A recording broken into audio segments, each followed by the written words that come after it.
Hello everyone, welcome back to Mofi AI. ఈరోజు మనం చూడబోయే topic close your first AI project. అంటే మనం క్లయింట్స్ని ఎలా ఫైండ్ అవుట్ చేయాలి, వాళ్ళని ఎక్కడ సెట్ చేయాలి, ఏంటి వాటికి స్ట్రాటజీస్ ఏంటి, మెసేజెస్ ఎలా పంపాలి, అవన్నీ వీడియోలో కవర్ చేస్తాం. ఈ మధ్య ఈ వీడియో చేయమని చాలామంది కమెంట్స్లో అడుగుతున్నారు, అందుకే ఈరోజు ఈ వీడియో అప్లోడ్ చేస్తున్నాం. ఇంకా అసలు లేట్ చేయకుండా వీడియో అయితే స్టార్ట్ చేసేద్దాం. ఫస్ట్ ఆఫ్ ఆల్ అసలు మనం ఈ వీడియోలో ఏం చూడబోతున్నామంటే అసలు క్లయింట్స్ని ఎలా ఫైండ్ అవుట్ చేయాలి ఏంటి, మనకి ఒక ఏ ఏజెన్సీ ఉన్నా, ఫ్రీలాన్సింగ్ చేస్తున్నా, ఇది ఏ ఏజెన్సీ గురించి కాదు, దేనికైనా వాడుకోవచ్చు మీరు ఈ స్ట్రాటజీస్ అనేవి. నేనైతే ఈ ఏ ఏజెన్సీ అండ్ ఆటోమేషన్స్, ఈ ఫ్రీలాన్సింగ్ గురించి ఇది బేస్ చేసుకొని చెప్తాను, కానీ మీరు ఇది దేనికైనా వాడుకోవచ్చు. మీరు ఎలాంటి వర్క్ చేస్తున్నా మీ క్లయింట్స్ కోసం. సో ఫస్ట్ మీరు చేయాల్సింది ఏంటంటే అసలు డిస్టర్బెన్స్ లేకుండా ఒక 10 to 15 minutes ఈ వీడియోని ఎక్కడ స్కిప్ చేయకుండా చూడండి. మీకు పక్కాగా మొత్తం క్లారిటీ వస్తుంది. ఇంకా లేట్ చేయకుండా వీడియోని స్టార్ట్ చేస్తున్నాం. ఇక్కడ మనం చాలా మంది చేసే తప్పు ఏంటంటే చాలా మంది చాలా సైట్స్ నుంచి ఈమెయిల్స్ కానీ అవన్నీ తీసుకుంటూ ఉంటారనమాట. అవి తీసుకొని వాళ్ళకి కోల్డ్ మెసేజెస్, ఆటోమేటెడ్ మెసేజెస్ ఇలా సెండ్ చేస్తూ ఉంటారు. వాళ్ళ నెంబర్స్ కూడా దొరుకుతూ ఉంటాయి కొన్ని చోట్ల, గూగుల్ మ్యాప్స్లో అలా వాళ్ళకి కూడా కాల్ చేస్తూ ఉంటారు. కానీ ఇది ఈ వే అనేది నేను సజెస్ట్ చేయను అనమాట.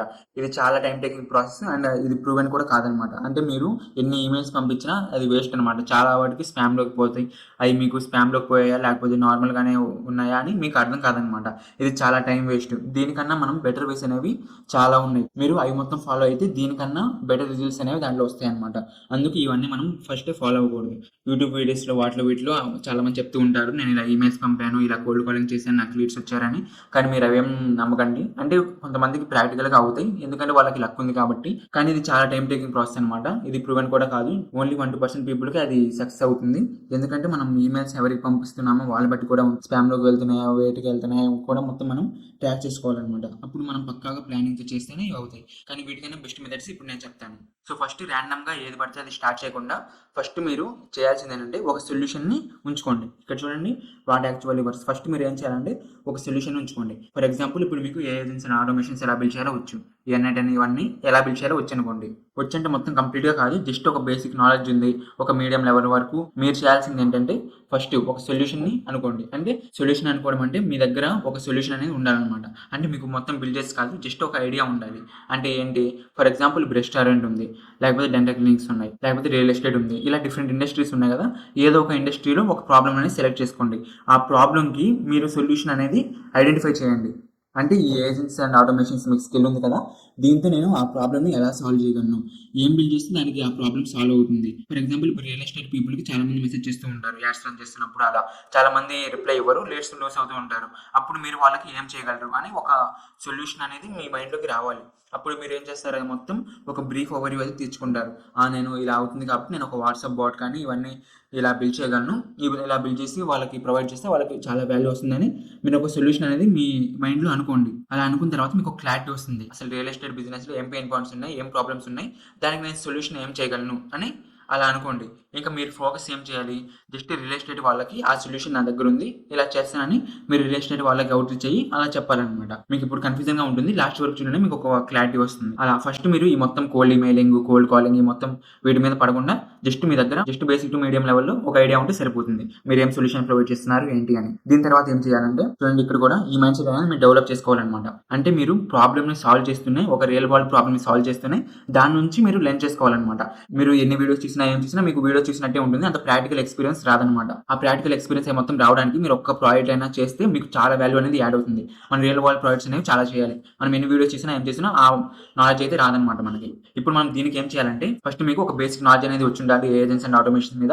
దాని తర్వాత మీరు ఏం చేయాలి, ఒక ఇండస్ట్రీలో ఒక సొల్యూషన్ అనేది పిక్ చేయాలి. అంటే ఒక ఇండస్ట్రీ తీసుకోండి, ఇండస్ట్రీలో ప్రాబ్లమ్ తీసుకోండి, దానికి ఏదో ఒక ప్రాబ్లమ్కి ఒక సొల్యూషన్ అనేది మీ మైండ్లో అనుకోండి. బిల్డ్ చేయడం అవసరం లేదు, ఇప్పుడే నేను ఇది చేయగలను అనే సొల్యూషన్ అది తీసి మీ మైండ్లో ఉంచుకోండి. అంటే మీరు ఎలా చేస్తాను ఏంటి అని మొత్తం ఒక బ్రీఫ్ ఓవర్ ఇవ్వ అనమాట. అంటే డెప్త్గా కాదు, నేను ఇది చేయగలను, నేను ఈ టూల్స్ వాడాలి, వీటికి ఇలా చేస్తే ఇలా అవుతుంది అని మొత్తం బ్రీఫ్ ఓవర్ ఎలా చేయాలి ఏంటి అని మీరు మైండ్లో అనుకోండి, సరిపోతుంది. మీకు బేసిక్ నాలెడ్జ్ ఉంది, ఒక సర్వీస్ అనేది మీరు పిక్ చేసుకున్నారు. దీని తర్వాత అవుట్ రీచ్ మీద ఫోకస్ చేయాలి. ఇప్పుడు మనం క్లయింట్స్ని వెతుకుతుంటాం కదా, దాన్ని మనం అవుట్ రీచ్ అంటాం అనమాట. అంటే వాళ్ళకి మెసేజ్ చేయడం, వాళ్ళకి కాల్ చేయడం, ఇవన్నీ ఇప్పుడు నేను ఎలా చేయాలి ఏంటనే అది మొత్తం చెప్తాను. ఈ మొత్తం దేనికంటే లెర్న్ బై డూయింగ్. మనం చెప్పాను కదా, ఎన్ని వీడియోస్ చూసినా మనకి ప్రాక్టికల్ ఎక్స్పీరియన్స్ అయితే రాదనమాట, మనం రియల్ వరల్డ్ ప్రొవైడ్ చేసే వరకు. అందుకే ఇది ఇప్పుడు మనం చేయాల్సింది ఏంటంటే అవుట్ రీచ్. ఇక్కడ పిక్ ఏ సొల్యూషన్ తీసుకున్నాము, మీకు ఏ సొల్యూషన్ అయితే ఆ సొల్యూషన్ తీసుకోండి, మీకు నచ్చింది. ఒకసారి చాట్‌జీపీటీలోకి వెళ్ళి మొత్తం దాని గురించి డీటెయిల్స్ అడగండి, ఏ ఇండస్ట్రీకి ఏ సొల్యూషన్ అయితే బెస్ట్ అదే మొత్తం ఇచ్చేస్తుంది. మీరు దాంట్లో ఏదో ఒకటి పిక్ చేసుకున్నా సరిపోతుంది. దీని తర్వాత అవుట్ రీచ్. ఇప్పుడు మన వీడియో మొత్తం దీని మీద ఉంటుందన్నమాట. మనం క్లయింట్స్ని ఎలా అవుట్ రీచ్ చేయాలి, వాళ్ళ డీటెయిల్స్ ఎలా కలెక్ట్ చేసుకోవాలి ఏంటి అని. ఇప్పుడు అవుట్ రీచ్కి మనం ఏం చేయాలంటే ఇక్కడ చూడండి, collect details and build your list. మనం ఫస్ట్ అవుట్ రీచ్ అవ్వాలంటే మన దగ్గర డీటెయిల్స్ ఉండాలి కదా. ఫస్ట్ మనం అందరి డీటెయిల్స్ కలెక్ట్ చేసుకోవాలి. అంటే ఒక లిస్ట్ అనేది ప్రిపేర్ చేసుకోవాలి. మనకి ఎవరు పొటెన్షియల్ క్లయింట్స్‌గా రావడానికి ఛాన్స్ ఉంది అని మొత్తం ఒక లిస్ట్ రాసుకోవాలనమాట. వాళ్ళ నేము, ఈమెయిల్, ఫోన్ నంబర్ ఇంకా డీటెయిల్స్ ఏముంటే అవి మొత్తం ఒక లిస్ట్ తయారు చేసుకోవాలి. ఫస్ట్ ఈ లిస్ట్ ఎలా తయారు చేసుకోవాలో చూద్దాం. ఇది మెయిన్ ఇంపార్టెంట్ అనమాట. జాగ్రత్తగా వినండి. First business owners in your area. అసలు మెయిన్ మనకి ఈ క్లయింట్స్ అంతా ఎక్కడ దొరుకుతారంటే మన ఫోన్ ఉంది కదా. ఫోన్ అంటే ఫోన్‌లో కాంటాక్ట్స్ ఉన్నాయి కదా. వాళ్ళలోనే ఉంటారనమాట మన క్లయింట్స్. ఫర్ ఎగ్జాంపుల్ మీ ఇంట్లోనే మీ ఫాదర్‌కి బిజినెస్ ఉండొచ్చు. మీ మామయ్యకి బిజినెస్ ఉండొచ్చు. అలా మీ రిలేటివ్స్‌లో ఎవరికో ఒకరికి బిజినెస్ ఉండొచ్చు. అవి కూడా మీకు బాగా క్లోజ్ అయిన వాళ్ళు. మీతో బాగా మాట్లాడేవాళ్ళు. ఫస్ట్ అలాంటి వాళ్ళని మనం టార్గెట్ చేయాలనమాట. అంటే మనం బేసిక్ నాలెడ్జ్ రావడానికి వాళ్ళని అడగాలి. అసలు మన బిజినెస్ ఎలా నడుస్తుంది ఏంటి? అంటే మీకు కూడా కొంచెం నాలెడ్జ్ ఉంటుంది కదా. మీ ఇంట్లో రిలేటివ్స్ అయితే మీరు కూడా కొంచెం గమనిస్తూ ఉంటారు. ఎలా జరుగుతుంది ఏంటి అని. దాన్ని బట్టి మీకు ఒక ఓవర్ వ్యూ అయితే వస్తుందనమాట. మీకు ఒక క్లారిటీ అయితే ఉంటుంది. మీరు ఏం చేస్తున్నారు ఏంటి అని. దాన్ని బట్టి మీరు ప్రాబ్లమ్ సొల్యూషన్ కూడా బాగా ఐడెంటిఫై చేసుకోగలరు. అప్పుడు మీరు ఆ ఇండస్ట్రీకి ఆ ప్రాబ్లమ్ చూసి ఆ సొల్యూషన్ అనేది బిల్డ్ చేసుకుంటారనమాట. అంటే ఇలా బిల్డ్ చేసుకోవాలి ఇలా అని చూస్తారు. ఇలా మనం మన రిలేటివ్స్‌లో వీళ్ళు ఎవరెవరికి బిజినెస్ ఉన్నాయి ఏంటి అని వాళ్ళ లిస్ట్ మొత్తం తయారు చేసుకోవాలి ఫస్ట్. వాళ్ళ నేము, ఈమెయిల్, ఫోన్ నంబర్ ఇలా మొత్తం రెడీ చేసుకొని పెట్టుకోవాలి. దీని తర్వాత business owners in your area. అంటే మన ఏరియాలో బిజినెస్ ఓనర్స్ ఎవరున్నారు? వాళ్ళకి ఏమేమి చేయొచ్చు? ఏంటి వాళ్ళ ఈ ఇండస్ట్రీలో ఎవరున్నారు? ఈ ఇండస్ట్రీలో ఎవరున్నారు? మనం టార్గెట్ చేసే ఇండస్ట్రీ ఏంటిది అని మొత్తం తెలుసుకోవాలి. ఫర్ ఎగ్జాంపుల్ ఇప్పుడు మీరు ఇందాక రియల్ ఎస్టేట్‌కి సొల్యూషన్ చేద్దాం అనుకున్నారనుకోండి. అప్పుడు మీ ఏరియాలో రియల్ ఎస్టేట్ చేసే వాళ్ళు ఎవరెవరు ఉన్నారు? వాళ్ళకి ఏమేమి చేయగలము? ఆ సొల్యూషన్ ఇందాక చేసింది కదా అది వీళ్ళకి యూస్ అవుతుందా? వేరేది ఏమన్నా చేయాలా? అని మొత్తం మీరు అలా లిస్ట్ అనేది తయారు చేసుకోవాలన్నమాట. డీటెయిల్‌గా మొత్తం చూడాల్సిన అవసరం లేదు. జస్ట్ ఆ రియల్ ఎస్టేట్ వాళ్ళైతే వాళ్ళ నేమ్ అనేది యాడ్ చేసింది లిస్ట్‌లో. ఇలా మీ ఏరియాలో బిజినెస్ ఓనర్స్, డెసిషన్ మేకర్స్ ఉంటే వాళ్ళ డీటెయిల్స్ మొత్తం ఒక లిస్ట్‌లా తయారు చేయండి. వాళ్ళతో పాటు ఇంకో విషయం ఏంటంటే people who know business owners. అంటే మీ ఫ్రెండ్స్ ఉంటారు. మీ ఫ్రెండ్స్ వాళ్ళ ఫ్రెండ్స్ ఉంటారు. వాళ్ళకి తెలిసిన వాళ్ళు ఉంటారు. ఇలా బిజినెస్ ఓనర్స్ అంటే కొంచెం క్లోజ్‌గా ఉండేవాళ్ళు, క్లోజ్‌గా మూవ్ అయ్యేవాళ్ళు, మీరు చెప్తే మీ మీద ట్రస్ట్ ఉండేవాళ్ళు అలాంటి వాళ్ళని టార్గెట్ చేయాలన్నమాట. ఫర్ ఎగ్జాంపుల్ మీ ఫ్రెండ్‌కి ఒక ఫ్రెండ్ ఉన్నారు. బిజినెస్ ఓనర్ అతను. వాళ్ళిద్దరు చాలా బాగా క్లోజ్. అప్పుడు మీ ఫ్రెండ్ ద్వారా అతన్ని కాంటాక్ట్ అవ్వచ్చన్నమాట. అప్పుడు మీ ఫ్రెండ్ మీద ఆల్రెడీ అతనికి ట్రస్ట్ ఉంది కాబట్టి మీ మీద కూడా కొంచెం ట్రస్ట్ వస్తుంది. కొంచెం నమ్మకం వస్తుంది. ప్రాజెక్ట్ అవ్వడానికి ఎక్కువ ఛాన్సెస్ ఉంటాయన్నమాట. ఇలా వాళ్ళ డీటెయిల్స్ కూడా ఎవరెవరు ఉన్నారు ఏంటి అని మీ ఫ్రెండ్స్‌ని కూడా అడిగి లేకపోతే మీకు తెలిసుంటే వాళ్ళ డీటెయిల్స్ మొత్తం యాడ్ చేసుకోండి. మనకి ఎవరో తెలియని వాళ్ళకి ఈమెయిల్స్ పంపడం, కాల్ చేయడం కన్నా ఇది చాలా బెస్ట్ అన్నమాట. దీనికి కన్వర్జన్స్ కూడా చాలా ఎక్కువ ఉంటాయి. దీని తర్వాత people who might know them. అని చెప్పాను కదా. మీ ఫ్రెండ్ వాళ్ళ ఫ్రెండ్ కాకుండా ఇది కూడా అదే చెప్పాను కదా. మీ ఫ్రెండ్ వాళ్ళ ఫ్రెండ్ కాకుండా అలా కొంచెం ఎక్కువ ఫ్రెండ్ వాళ్ళ ఫ్రెండ్‌కి ఫ్రెండ్ అలా డిఫరెంట్‌గా ఉంటాయి కదా. వాళ్ళని కూడా వాళ్ళ డీటెయిల్స్ కూడా యాడ్ చేసుకోవాలన్నమాట. వీళ్ళందరూ ఏం చేయాలి? కాంటాక్ట్ డీటెయిల్స్ అనేవి కనెక్ట్ చేయాలి. వాళ్ళ phone number, email, LinkedIn, WhatsApp ఏం అవైలబుల్ ఇన్ఫర్మేషన్ ఉంటే అవి మొత్తం మనం కాంటాక్ట్ డీటెయిల్స్‌ను ఈ ఒక షీట్‌లో దేంట్లో ఒక దాంట్లో స్టోర్ చేసుకోవాలన్నమాట. తర్వాత నియర్ బై సరౌండింగ్స్ షాప్స్ వీళ్ళందరూ ఉంటారు కదా. మన చుట్టుపక్కల ఏరియాస్‌లో ఒక షాప్స్ బిజినెసెస్ ఇవన్నీ ఉంటాయి కదా. వాళ్ళ డీటెయిల్స్ అవి కూడా యాడ్ చేసుకోవచ్చు. మన ప్రీవియస్ క్లయింట్స్, ఫ్రెండ్స్, ఫ్యామిలీ అయితే ఇంకా క్లోజ్ అవ్వడానికి, కన్వర్షన్ అవ్వడానికి ఛాన్స్ అనేవి చాలా ఎక్కువ అవుతాయి అనమాట. ఇలా వర్క్ అవుతుంది. ఫస్ట్ మీరు ఏం చేయాలంటే ఈ మొత్తం వాడి ఒక లిస్ట్ అనేది ప్రిపేర్ చేసుకుంటారు. ఇప్పుడు లిస్ట్ ప్రిపేర్ చేసుకున్న తర్వాత మీరు చేయాల్సింది ఏంటంటే reach out, keep it simple. Reach out అనమాట. రీచ్ అవుట్ అంటే మనం వాళ్ళకి ఇప్పుడు మన గురించి చెప్పాలి. మనం ఏం సొల్యూషన్ ప్రొవైడ్ చేస్తాం ఏంటి అని చెప్పి వాళ్ళకి కన్వర్ట్ చేయాలన్నమాట. వాళ్ళని కావాలి మన సొల్యూషన్ బై చేసేలాగా. ఇప్పుడు మనం ఏం చేయాలంటే దీనికి first of all over think చేయొద్దు. అంటే మనం మెసేజ్ పెడితే ఏమనుకుంటారో ఏంటో, వాళ్ళు వీళ్ళకి ఫ్రెండ్ కదా వీళ్ళు ఏమనుకుంటారో అలా ఏం పట్టించుకోకుండా ఇలా మెసేజ్ పంపాలా, అలా పంపాలా, దీనికన్నా ఇది మోడిఫైడ్ వెర్షన్ ఇది బాగుందేమో, ఈ మెసేజ్ టెంప్లెట్స్ ఎక్కడ దొరుకుతాయి, ఇవన్నీ కాకుండా జస్ట్ ఒక మెసేజ్ని జస్ట్ ఒక ఇంట్రడక్షన్ మెసేజ్ పంపించాలి. ఇవన్నీ ఏం ప్రో లెవెల్లో రావాల్సిన అవసరం లేదు. జస్ట్ మీరు ఒక మెసేజ్ పంపిస్తే సరిపోతుంది. ఫస్ట్ మెసేజ్ పంపిస్తే సరిపోతుంది. తర్వాత మీ అంతటా మీకు ఎక్స్పీరియన్స్ అనేది వస్తుందన్నమాట. మీరు క్లయింట్స్‌తో మాట్లాడుతున్నప్పుడు దాన్ని బట్టి మీరు తర్వాత వాళ్ళకి అలా మెసేజ్ చేయొచ్చు. అది మొత్తం నేర్పిస్తే రాదు. మీరు ఎక్స్పీరియన్స్ చేస్తేనే వస్తుంది. అందుకే మీరు అంతేం ఆలోచించకుండా జస్ట్ ఒక మెసేజ్ సెలెక్ట్ చేసుకొని ఆ మెసేజ్ అనేది పంపియండి. దాని తర్వాత మొత్తం ఎలా చేయాలి ఏంటని ఇప్పుడు నేను కూడా బ్రీఫ్ ఓవర్‌వ్యూ ఇస్తాను. దాంతో పాటు మీరు మెసేజ్ పంపినప్పుడు మీకు కొంచెం ఎక్స్పీరియన్స్ వస్తుంది. దాని తర్వాత మీరే ఇంప్రూవ్ అవుతూ వెళ్తారనమాట. ఇప్పుడు మీరు ఏం చేయాలంటే 10 మెసేజెస్ పర్ డే టార్గెట్ పెట్టుకోండి. అంటే లీడ్ లిస్ట్ బిల్డ్ చేసుకున్నారు కదా. అంటే లీడ్ లిస్ట్ ఇందాక బిల్డ్ చేసింది కదా.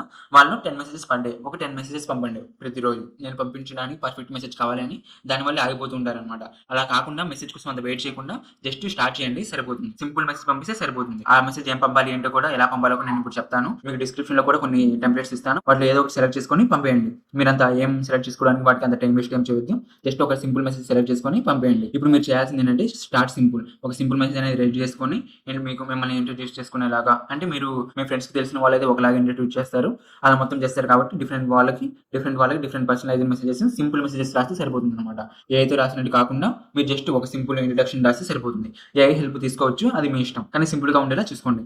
దాని తర్వాత కన్సిస్టెంట్ గా ఉండాలి. మీరు పైన కాంటాక్ట్ లీడ్ లిస్ట్ అనేది క్రియేట్ చేసుకున్నారు కదా. వాళ్ళందరికీ 10 మెసేజెస్ అలా పంపుతూ ఉండాలన్నమాట ప్రతిరోజు. అంటే ఒక్కొక్కరికి ఒక్కొక్క మెసేజ్ అలా ఒక రోజుకి 10 క్లయింట్స్ అలా ఒక్కొక్కటి పంపుతూ ఉండాలన్నమాట. ఒకేసారి అన్ని పంపినా చాలా రిప్లైస్ ఇస్తే మనం ఏం హ్యాండిల్ చేయలేం. అందుకు 10 మెసేజ్ అనేది టార్గెట్ పెట్టుకోండి. అలా అందరికీ మెసేజెస్ పెట్టేయండి. దాని తర్వాత మీ దగ్గర ఏమేం సోషల్ మీడియా ప్లాట్‌ఫామ్స్ ఉన్నాయో వాటన్నిటిలో రీచ్ అవుట్ అవ్వడానికి స్టార్ట్ చేయండి. వీళ్ళ పైన లీడ్ లిస్ట్ ఉంది కదా! వాళ్ళ మీద ఎక్కువ కాన్సంట్రేట్ చేయండి.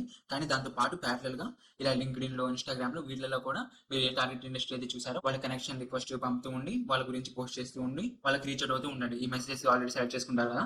ఆ మెసేజెస్ వాళ్ళకి కూడా పంపండి. వాళ్ళ కన్వర్షన్ రేట్ చాలా తక్కువ ఉంటుంది. చాలా తక్కువ మంది రిప్లై ఇస్తారు. వీళ్ళలో చాలా ఎక్కువ మంది ఇస్తారు. కానీ అది కూడా మిస్ అవ్వకుండా ఒక బ్యాకప్ ప్లాన్ లాగా అలా పెట్టుకోండి. పర్ డే ఇన్ని మెసేజెస్ అని అనుకోని వాళ్ళకి కూడా మెసేజెస్ అనేవి పంపుతూ ఉండండి. ఇప్పుడు ఈ సింపుల్ మెసేజెస్ అని చెప్పాను కదా! ఇవి ఎలా చేయాలి ఏంటి అని చూద్దాం. Listen to the problem first. First మీరు నార్మల్ మెసేజ్ ఒకటి పంపుతారు. హాయ్ నేను సో అండ్ సో నేను ఇలా మీ ఫ్రెండ్ వాళ్ళ ఫ్రెండ్‌ని అని అలా ఒక బ్రీఫ్ ఓవర్‌వ్యూ అయితే ఇస్తారు మీ గురించి. దాంతో మీరేం చేస్తారు ఏంటి అని. దాని తర్వాత మీరు ఏం చేయాలో ఇక్కడ చెప్తాను. డైరెక్ట్‌గా మీరు వెళ్లి నేను ఇలా ఏ సర్వీసెస్ ప్రొవైడ్ చేస్తాను. ఇలా మీకు ఒక వెబ్‌సైట్ క్రియేట్ చేస్తాను. ఇలా ఏ ఏజెంట్స్ అండ్ ఆటోమేషన్ క్రియేట్ చేస్తానండి. మీరు డైరెక్ట్‌గా సెల్ చేయడానికి వచ్చారు. మీరు డబ్బుల కోసం వచ్చారని అలా అర్థమవుతుందన్నమాట వాళ్ళకి. అందుకే మనం డైరెక్ట్‌గా ఇలా దీని గురించి మాట్లాడకూడదు. ఎందుకంటే మనం వాళ్ళ బిజినెస్ గురించి ఏం తెలియకుండా, ఏం అనలైజ్ చేయకుండా, వాళ్ళకున్న ప్రాబ్లమ్స్ ఏంటో తెలియకుండా డైరెక్ట్‌గా మన సర్వీసెస్ పిచ్ చేస్తున్నాం కాబట్టి వాళ్ళకి అంత వాల్యూ అనేది రాదనుకుని వాళ్ళంత ఇంట్రెస్టెడ్‌గా చూపియరు. అందుకు మనం ఏం చేయాలంటే ఫస్ట్ ఇలా డైరెక్ట్‌గా మన సర్వీస్ కాకుండా అంటే మనం ఏదైతే ఇందాక సెలెక్ట్ చేసుకున్నామో ఆ సర్వీస్ అనేది డైరెక్ట్‌గా పిచ్ చేయకుండా ఫస్ట్ వాళ్ళని ఏం అడగాలంటే మీ బిజినెస్‌లో మీకు ప్రాబ్లమ్ ఏమవుతుంది? వాళ్ళ బిజినెస్ ఎలా రన్ అవుతుంది ఏంటి అని అయి మొత్తం అడిగి ఈ మొత్తం అనలైజ్ చేసుకొని ఉండాలి. ఈ మొత్తం అనలైజ్ చేసుకున్న తర్వాత ఈ మొత్తం అడిగినప్పుడు వాళ్ళు ఎలాగో మీకు కొంచెం పరిచయం ఉన్నారు కాబట్టి వాళ్ళంతా చెప్తారనమాట. వాళ్ళు 50% పీపుల్ అయినా చాలా మంది షేర్ చేసుకుంటారు మీతో. అప్పుడు మీకు వాళ్ళందరి బిజినెస్ మీద కొంచెం క్లారిటీ అయితే వస్తుందనమాట. తర్వాత మనం సొల్యూషన్ చెప్పినప్పుడు అతనికి కూడా అనిపిస్తుందనమాట. ఇతనికి నా బిజినెస్ గురించి తెలిసింది అనలైజ్ చేశాడు. దాన్ని బట్టి ఇలా చెప్పాడు. ఇది బానే ఉంది కదా! అని అలా అనిపిస్తుందనమాట మనం సర్వీస్ చెప్పినప్పుడు. ఇలా అతను మొత్తం బిజినెస్ గురించి మొత్తం చెప్తున్నప్పుడు మనం బాగా వినాలనమాట. అంటే బాగా అనలైజ్ చేసుకోవాలి. Listen more than you talk. అంటే మనం ఎక్కువ వినాలనమాట. ఫస్ట్ అనలైజ్ చేయడానికి, మనం సొల్యూషన్ పిచ్ చేయడానికి వాళ్ళ బిజినెస్ గురించి బాగా తెలుసుకోవాలి కాబట్టి, వాళ్ళకి ట్రస్ట్ అవ్వడానికి కూడా మనం బాగా వినాలి అతను చెప్పేది. దీని తర్వాత ఏం చేయాలి? వాళ్ళు చెప్పిన దాన్ని బట్టి మొత్తం అనలైజ్ చేసుకొని అసలు వాళ్ళ బిజినెస్ ఏంటి? బిజినెస్‌లో వాళ్ళకి ప్రాబ్లమ్స్ ఏమున్నాయి? ఆ ప్రాబ్లమ్స్‌ని మనకున్న నాలెడ్జ్‌తో, మనకున్న ఏజెన్స్, ఆటోమేషన్స్ నాలెడ్జ్‌తో, ఆ స్కిల్‌తో మనం ఏం చేయొచ్చు? వాళ్ళకి బెనిఫిట్ యాడ్ అవుతుందా లేదా? ఇలా మొత్తం అనలైజ్ చేసుకోవాలనమాట. మనం డైరెక్ట్‌గా వెళ్లి నా దగ్గర ఈ రియల్ ఎస్టేట్‌కి సొల్యూషన్ ఉంది. ఇది మీకు బాగా యూజ్ అవుతుందంటే వాళ్ళు నమ్మరు. ఎందుకంటే వాళ్ళకి లీడ్స్ అలా యాడ్స్ సెండ్ చేస్తున్నప్పుడు అలా రావు. లేకపోతే వేరే విధంగా కూడా వస్తూ ఉండొచ్చు. అంటే మనకు తెలీదు కదా వాళ్ళ బిజినెస్ గురించి. అందుకు మనం డైరెక్ట్‌గా పిచ్ చేయకూడదనమాట. ఫస్ట్ మొత్తం అనలైజ్ చేసిన తర్వాత వాళ్ళతో మాట్లాడిన తర్వాత అప్పుడు పిచ్ చేయాలి. అప్పుడు మన ఆఫర్ గురించి, మన సొల్యూషన్ గురించి చెప్పాలి. ఇప్పుడు ఇది మొత్తం విన్నాక మనకు అర్థమవుతుందనమాట. మనం అసలు చేసిన సొల్యూషన్ వీళ్ళకి యూజ్ అవుతుందా లేదా అని. దాన్ని బట్టి అది వాళ్ళకి యూజ్ అయితే మనం ప్రొసీడ్ అవ్వచ్చు. వాళ్ళకి యూజ్ కాకపోతే వాళ్ళు చెప్పిన దాన్ని బట్టి వాళ్ళకి పెయిన్ పాయింట్స్ ఏమున్నాయో దాన్ని బట్టి తర్వాత మనకున్న నాలెడ్జ్ బట్టి అంటే మనకు ఏ ఏజెన్సీ అండ్ ఆటోమేషన్ స్కిల్ ఉంది కదా! దాన్ని బట్టి మనం ఆ ప్రాబ్లమ్‌కి ఏం చేయగలం ఏంటి అని మొత్తం చూసి అప్పటికప్పుడైనా తర్వాత అయినా మనం చెప్పాలనమాట అతనికి. నేను ఇలా చేయగలను. ఇలా మీకు ఇంత వాల్యూ యాడ్ అవుతుంది అని మొత్తం వాళ్ళకి చూపిస్తే అప్పుడు వాళ్ళు ఇండస్ట్రీలో లేదా అలా చెప్తారు. వాళ్ళకి కూడా బెనిఫిట్ యాడ్ అవుతుందండి. వాళ్ళు కూడా ఓకే చెప్తారు కదా! అలా మొత్తం అనలైజ్ చేసి ఒక సొల్యూషన్ అనేది వాళ్ళకి ప్రపోజ్ చేయాలనమాట. ఇలా చేయాలనుకుంటున్నాం. దీనివల్ల మీకు ఇంత వాల్యూ యాడ్ అవుతుంది ఇలా అని. ఎప్పుడు కూడా మనం డైరెక్ట్‌గా సర్వీస్ అనేది పిచ్ చేయకూడదు. తర్వాత మనం డైరెక్ట్‌గా ఏఐ, టెక్నికల్ టర్మ్స్ అని అలా అని ఇలా అని వాళ్ళకి చెప్తే వాళ్ళంత నమ్మరనమాట. ఎందుకంటే వాళ్ళకంత నాలెడ్జ్ కూడా ఉండదు కాబట్టి ఏఐ గురించి. మనం అలా చెప్తే వాళ్ళంత టెస్ట్ అనేది రాదు. మనం ఏదో చెప్తున్నామని అలా అనుకుంటారు. వాళ్ళకి అర్థం కూడా కాదు అలా చెప్తే. అందుకు అలా టెక్నికల్ టర్మ్స్ కానీ అవన్నీ కొంచెం పక్కన పెట్టి వాళ్ళకి అర్థమయ్యే విధంగా అలా చెప్పాలి. డైరెక్ట్‌గా చాలామంది వాళ్ళు చెప్పేదేం వినకుండా డైరెక్ట్‌గా ఫస్ట్ మీట్‌లోనే నేను ఇలా చేస్తాను, ఇలా చేస్తాను. ఈ సొల్యూషన్ చేయగలను, ఆ సొల్యూషన్ చేయగలను. నాకింత స్కిల్ ఉందని అలా చెప్తూ ఉంటారు. కానీ అలా చెప్పకూడదు. మనం ఏం చేస్తామో ఏంటో వాళ్ళకి అంత అవసరం. జస్ట్ మనం ఏం చెప్పాలంటే ఇలా ఫ్రీలాన్సింగ్ చేస్తుంటాను, ఇలా హెల్ప్ చేస్తుంటానని చెప్తే అంతవరకు సరిపోతుంది.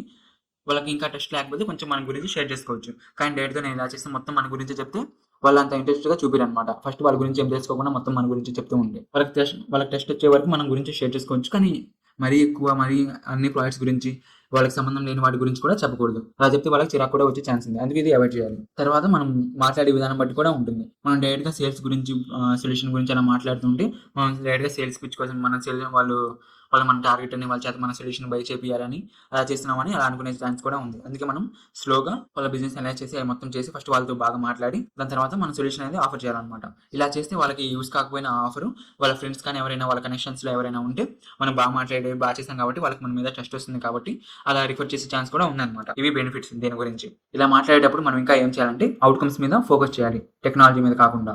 ఫర్ ఎగ్జాంపుల్ ఇప్పుడు మనం వాయిస్ ఏజెంట్ గురించి మాట్లాడుతుంటే ఇలా ర్యాక్ పైప్‌లైన్ చేసి GPT-4 ఇలా వాడతానని చెప్పకుండా, వెక్టర్ ఎంబెడింగ్స్ ఇవన్నీ వాడతానని చెప్పకుండా ఇలా మీరు ఇది ఇంప్లిమెంట్ చేస్తే మీరు ఎప్పుడు ఒక కాల్ కూడా మిస్ కారు. ఏ ఏజెంటే మొత్తం చూసుకుంటుంది అని అలా. టెక్నికల్ టర్మ్స్‌లో ఇలా కాకుండా డైరెక్ట్‌గా వాళ్ళకి ఏం వాల్యూ ప్రొవైడ్ అవుతుందో అంటే రిజల్ట్స్ ఎలా వస్తాయో అలా చెప్తే సరిపోతుందనమాట. ఇలా మాట్లాడితే వాళ్ళకి కొంచెం అర్థమవుతుంది. ట్రస్ట్ కూడా వస్తుందనమాట. దీని తర్వాత మెయిన్ ఏంటంటే ఇంకోటి serve first build trust fast. అంటే మనకి క్లయింట్స్ రావట్లేదు, ఫ్రస్ట్రేషన్ అవుతున్నాం, అంటే చాలా టైం పెడుతున్నాం కానీ క్లయింట్స్ ఎవరు రిప్లై ఇవ్వట్లేదు ఇలా అనుకున్నప్పుడు మనం ఏం చేయాలంటే ఈ జీరో రిస్క్ ఆఫర్ అనేది యూజ్ చేయొచ్చు అనమాట. అంటే ఏంటంటే మనం మొత్తం సొల్యూషన్ అనేది బిల్డ్ చేస్తాం, ఒక ప్రైస్ అనేది చెప్తాం, మొత్తం బిల్డ్ చేసి వాళ్ళకి ఇస్తాం. అది బాగా వర్క్ అయితే మీకు నచ్చితే మీరు మనీ మొత్తం ఇచ్చేయండి, మీరు మనీ ఇవ్వండి, లేకపోతే వద్దని అలా చెప్తాను అనమాట. దీనివల్ల మనకి లాస్ ఏమి ఉండదు, ఎందుకంటే మనం మొత్తం బిల్డ్ చేయడం అది మొత్తం మనకి తెలుస్తుంది అనమాట. ఎలా బిల్డ్ చేయాలి ఏంటి, మనం నార్మల్గా మైండ్లో అనుకునే దానికి అక్కడికి వెళ్ళి డైరెక్ట్గా రియల్ వరల్డ్ ప్రొడక్షన్ వర్క్లో బిల్డ్ చేయడానికి చాలా డిఫరెన్స్ ఉంటుంది అనమాట. మొత్తం ఎర్రర్ హ్యాండింగ్ ఫ్లోస్ అవి ఇవి వాళ్ళు కొన్ని టైమ్స్ ఆఫ్ చేసుకుందాం అనుకుంటారు, ఆటోమేషన్ ఓన్లీ సర్టన్ టైమ్స్లోనే కావాలనుకుంటారు, ఇంకా వేరే వేరే డిఫరెంట్ రిక్వైర్మెంట్స్ అనేవి ఉంటాయి అనమాట. అవి మొత్తం మనకి ఒకే కాల్లో తెలియవు, మనం బిల్డ్ చేస్తూ ఉంటే వాళ్ళు చెప్తూ ఉంటారు అలా కాదు, అలా అయితే మాకు అవ్వదు, మాకు ఇలా అయితేనే వర్క్ అవుతుంది, ఇలా అయితే బాగా వర్క్ అవుతుంది, ఇలా అయితే బాగా వాల్యూ యాడ్ అవుతుంది అని అలా చెప్తూ ఉంటారు అనమాట. మనకి దాన్ని బట్టి ఇంకా కొంచెం నాలెడ్జ్ అనేది గెయిన్ చేసుకోవచ్చు, మనం బిల్డ్ చేయడానికి నాలెడ్జ్ కూడా వస్తుంది. అసలు ప్రాక్టికల్గా ఎలా వర్క్ అవుతాయి, ఎలా ఎర్రర్స్ వస్తాయి, ఆ ఎర్రర్స్ వచ్చినప్పుడు మనం ఏం చేయాలి, ఎలా హ్యాండిల్ చేయాలి, క్లయింట్ని ఎలా హ్యాండిల్ చేసుకోవాలి, ఏ టైమ్స్లో మీటింగ్స్ పెట్టుకోవాలి, ఎలా చేయాలి మొత్తం మనకి డీటెయిల్గా తెలుస్తుంది అనమాట. ఒక 3 to 4 ప్రాజెక్ట్స్ చేస్తే, రియల్ వరల్డ్ ప్రాజెక్ట్స్ చేస్తే అలా చేయడానికి మనకు ప్రాజెక్ట్స్ రావాలి. కాబట్టి ఈ ఆఫర్ వల్ల వాళ్ళకి కూడా కొంచెం ట్రస్ట్ అనేది బిల్డ్ అవుతుంది, మనం కూడా చేసినందుకు మనకి ఎక్స్పీరియన్స్ అవి మొత్తం వస్తాయి. వీటితో పాటు ఇంకా వాల్యూస్ అనేవి యాడ్ అవుతాయి అనమాట. ఇలా మీరు చేసినప్పుడు మీరు బాగా కనుక డెలివర్ చేస్తే, అంటే మొత్తం మిస్టేక్స్ ఏం లేకుండా మీరు బాగా డెలివర్ చేస్తే అప్పుడు ఏమవుతుందంటే మీకు ఇంకా వాళ్ళ ద్వారా ఇంకా లీడ్స్ వస్తాయన్నమాట. ఇప్పుడు మీరు ఒక ప్రాజెక్ట్ బాగా చేస్తే ఇంకా వాళ్ళ నుంచి మీకు చాలా వస్తాయి అనమాట. మేము కూడా స్టార్టింగ్లో మాకు కూడా జరిగింది అది. మేము స్టార్టింగ్లో చాలా క్లయింట్స్ కావాలి, అలా అలా కావాలని చాలామందికి అవుట్ అవుతూ ఉండేవాళ్ళం. కానీ తర్వాత మేము మంచిగా ఒక 3-4 ప్రాజెక్ట్స్ బిల్డ్ చేసిన తర్వాత వాళ్ళ 1 మంత్కి కానీ తర్వాత 20 డేస్కి 10 డేస్కి వాళ్ళే మళ్ళీ మెసేజ్ చేస్తుంటారు అనమాట. కొత్త రిక్వైర్మెంట్ కావాలి, కొత్త రిక్వైర్మెంట్ ఉంది, దానికి మీరు ఏజెంట్ ఆటోమేషన్స్ ఇలా చేయాలి, మా రిక్వైర్మెంట్ ఇది, మా ఫ్రెండ్కి ఒక బిజినెస్ ఉంది, వాళ్ళ రిక్వైర్మెంట్ ఇది అని వాళ్ళ ఫ్రెండ్స్కి, వాళ్ళ క్లయింట్స్కి, వాళ్ళ కనెక్షన్స్లో ఉంటారు కదా వాళ్ళందరికీ కూడా రిఫర్ చేస్తూ ఉంటారు. వీళ్ళ బాట్ కనుక ఫర్ ఎగ్జాంపుల్ ఇప్పుడు మనం ఒక రియల్ ఎస్టేట్ ఏజెంట్కి ఒక బాట్ని బిల్డ్ చేసాం, ఆ బాట్ బిల్డ్ చేసినప్పుడు వాళ్ళ కనెక్షన్స్లో వాళ్ళకి ఆటోమేటిక్గా తెలిసిపోతుంది. అంటే వీళ్ళు చెప్పడం కానీ, వీళ్ళ క్లయింట్స్ చెప్పడం కానీ, వీళ్ళ క్లయింట్స్లో ఎవరైనా ఉంటే ఇలా ఎలా చేశారని వీళ్ళని అడగడం కానీ ఇలా మొత్తం జరుగుతాయి కదా, మొత్తం సర్క్యులేట్ అవుతుంది కదా, వీళ్ళు ఇలా చేస్తున్నారు, ఇలా వాట్సాప్ బాట్ వాడుతున్నారు వాళ్ళ బిజినెస్ కానీ. అప్పుడు వాళ్ళందరికీ తెలిసి వాళ్ళు కూడా ఎవరో ఒకరైనా వీళ్ళని అడుగుతారనమాట, నేను కూడా ఇలా చేద్దాం అనుకుంటున్నాను, ఎలా చేయాలి ఏంటి అని. అప్పుడు వాళ్ళు మనకి రిఫర్ చేస్తారు, ఇలా రిఫరెన్స్ కూడా మనకి వస్తూ ఉంటాయి అనమాట. ఇలా మనం ఫ్రీగా చేసి ఇచ్చినా మనకి బెనిఫిట్ అనేది యాడ్ అవుతుంది. ఇలా ఫ్రీగా చేసిస్తే నాకు మొత్తం టైం వేస్ట్ అవుతుంది, ఇలా బిల్ చేయడం, వాళ్ళకి ఫ్రీగా ఇచ్చేయడం ఏంటి, నాకు స్కిల్ ఉంది కదా నేనే చేసుకుంటాను, వాళ్ళకి ఫ్రీగా చేయను అని అలా అనుకుంటే ఫస్ట్ స్టార్టింగ్లో కాబట్టి అలా పనులు అవ్వవు అనమాట. అందుకు మనం ఏం చేయాలంటే స్టార్టింగ్ కాబట్టి మనం మొత్తం ఫ్రీగా అయినా చేసేయచ్చు అనమాట. ఎందుకంటే దీనివల్ల ఈ మొత్తం యాడ్ అవుతాయి కాబట్టి. ఇది ఓన్లీ ఒక రిఫరెన్స్ అనే ఒక బెనిఫిట్. దీని తర్వాత అన్ని టెస్ట్ మోడల్స్ అడగచ్చు. ఫర్ ఎగ్జాంపుల్ ఇప్పుడు వీళ్ళ బాట్ అనేది బాగా వర్క్ అవుతుంది అనుకోండి, అప్పుడు మనం వాళ్ళని ఏం అడుగుతాం, ఇలా మీ బాట్ వర్క్ అవుతుంది కదా, ఇలా 2 months అయింది కదా, ఈ 2 monthsలో మీకు అసలు మా బాట్ గురించి ఎలా అనిపించింది, ఏమనిపించింది అని అలా అడుగుతాం అనమాట. టెస్ట్ మోడల్స్ కోసం అలా ఒక చిన్న వీడియో ఒకటి ఇవ్వగలరా అని అడుగుతాం. వాళ్ళకి ఇష్టమైతే ఇస్తారు, లేకపోతే లేదు. వాళ్ళ బాట్ కనుక బాగా వర్క్ అవుతుంటే వాళ్ళు ఖచ్చితంగా టెస్ట్ మోడల్ ఇస్తారనమాట. వీడియో టెస్ట్ మోడల్ ఇస్తే ఇంకా మంచిది, ఎందుకంటే మనం తర్వాత క్లయింట్స్ కూడా అలా వాడుకోవచ్చు. వీళ్ళది ఇలా బిజినెస్ ఉంది, 2 monthsలో ఇది ఇంత రెవెన్యూ జనరేట్ చేసింది, ఇలా ఇంతమందికి హెల్ప్ చేసింది, వీళ్ళు ముందు ఇంతమందిని 1-3 ఎంప్లాయీస్ని యూజ్ చేసుకునేవాళ్ళు, కానీ ఇప్పుడు ఈ బాట్ మొత్తం హ్యాండిల్ చేస్తుందని అలా మొత్తం ఆ వీడియోలో చెప్తే మనకి బాగా వాల్యూ అనేది యాడ్ అవుతుంది అనమాట.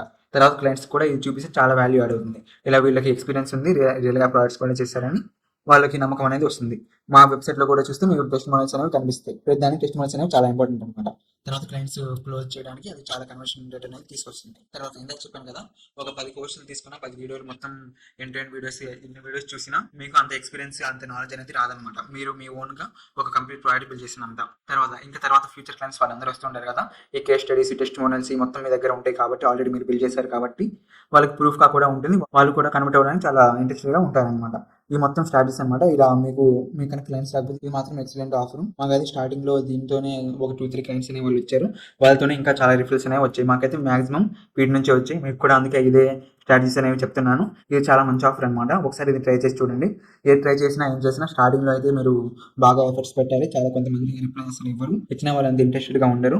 అందుకు మీరు కొంచెం ఓపిక పట్టి మొత్తం బాగా చేయాలన్నమాట. అది మన మీద డిపెండ్ అయి ఉంటుంది, మొత్తం లక్ మీద డిపెండ్ అయి ఉంటుంది. కొన్ని సార్లు మీరు ఎంత వర్క్ చేసినా కొన్ని సార్లు లేట్గానే అవుతుంది, కానీ మనం మన సైడ్ నుంచి మొత్తం మంచి ఎఫర్ట్స్ పెడితే ఖచ్చితంగా ఫస్ట్ డీల్ అనేది క్లోజ్ అవుతుంది అనమాట. ఈ స్ట్రాటజీస్తో ఒకసారి మీరు కూడా మొత్తం అనలైజ్ చేసుకొని మీకు తగ్గట్టు మీకు ఏం చేస్తే బాగుంటుందని మీరు అనుకుని మీరు కూడా మొత్తం ప్రాసెస్ అనేది ఫాలో అవ్వండి. నెక్స్ట్ వీడియో ఏం చేయాలి ఏంటి అని మీరు కమెంట్స్లో కూడా పెట్టొచ్చు. ఇప్పుడు కంప్లీట్ సమ్మరీ చూసేద్దాం ఈ వీడియోది, అసలు ఏం చేయాలి ఏంటి అని. కంప్లీట్ మీ యాక్షన్ ప్లాన్ అనేది రేపు చేద్దాం అని అనుకోకుండా జస్ట్ ఈ రోజే స్టార్ట్ చేయండి. ఫస్ట్ లిస్ట్ బిల్డ్ చేసుకోండి, తర్వాత ప్రతిరోజు 10 మెసేజెస్ అలా సెండ్ చేయండి, అవుట్రీచ్ మెసేజెస్. దాని తర్వాత లిజన్ అండ్ అండర్స్టాండ్, ఫస్ట్ వాళ్ళ బిజినెస్ గురించి అండర్స్టాండ్ చేసుకొని దాని తర్వాత మీకు దగ్గర ఏం సొల్యూషన్ దానికి తగ్గట్టు ఉందో అది పిచ్ చేయండి. దాని తర్వాత టెక్నికల్ టైమ్స్ అలా కాకుండా జస్ట్ వాళ్ళకి ఏం వాల్యూ యాడ్ అవుతుంది ఏంటి అని అలా మాట్లాడండి. సేల్స్ కాల్స్లో కానీ మెసేజ్లో కానీ ఎలా అయినా ఫస్ట్ పరిచయం పెంచుకొని ఇలా మాట్లాడండి. వాళ్ళకి ఖచ్చితంగా మీ మీద ట్రస్ట్ అనేది వస్తుంది, వాళ్ళకి తెలిసిన వాళ్ళే కాబట్టి. దాని తర్వాత మీరు ఈ ఆఫర్ చెప్పాను కదా ఇందాక, ఫస్ట్ మీరు ఫ్రీగా తీసుకోండి, తర్వాత కావాలంటే పే చేయండి, లేకపోతే లేదు అని అలా అడగండి. తర్వాత టెస్టిమోనియల్స్, లేకపోతే టెస్టిమోనియల్ ఇస్తానన్నా మీరు ప్రోడక్ట్ అయితే చేసి ఇవ్వచ్చు. మరీ పెద్దవి కాదు కానీ చిన్న చిన్న ప్రోడక్ట్స్ అయితే చేయొచ్చు ఇలా ఫ్రీగా. ఫస్ట్లో మీకు టెస్టిమోనియల్స్ ఏవైతే వస్తాయి దాన్ని బట్టి మీకు వాల్యూ కూడా యాడ్ అవుతుంది. ఈ వీడియోకి ఇంతే అనమాట. మీకు ఏమైనా డౌట్స్ ఏమన్నా ఉంటే నా వాట్సాప్ నెంబర్ డిస్క్రిప్షన్లో ఇస్తాను, నన్ను కూడా కాంటాక్ట్ అవ్వచ్చు. టెలిగ్రామ్ ఛానల్లో ఈ పీపీటీ అయితే అప్లోడ్ చేస్తాను, దాంట్లో జాయిన్ అయిపోండి. నేను కింద డిస్క్రిప్షన్లో లింక్ ఇస్తాను. నెక్స్ట్ వీడియోలో కలుద్దాం. బై.